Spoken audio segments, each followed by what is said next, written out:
Sono oltre 900 le chiamate giunte nel corso della notte al numero unico 112, dirottate ai vigili del fuoco legate al maltempo nelle province di Pordenone, Udine e Gorizia.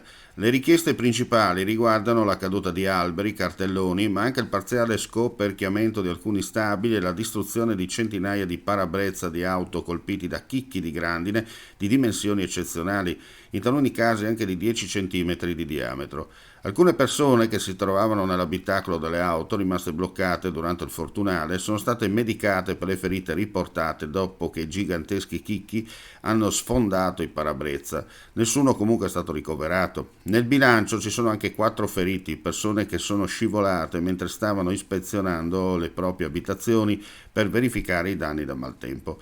Il comando regionale dei Vigili del Fuoco informa che sono più di 300 le chiamate che riguardano specificatamente alberi caduti su strade e auto, tetti scoperchiati, abitazioni danneggiate, persone bloccate in abitazioni e allagamenti.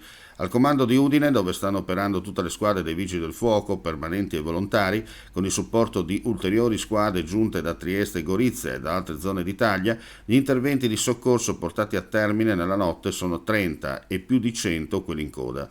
La protezione civile ha impegnati sul territorio oltre 300 volontari con 100 automezzi. La depressione presente a nord delle Alpi e l'anticiclone caldo sul Mediterraneo continueranno a far affluire sulla regione sistemi temporaleschi in prevalenza da ovest verso est, alternati a fasi di tempo stabile. In mattinata vi sarà una tregua di qualche ora.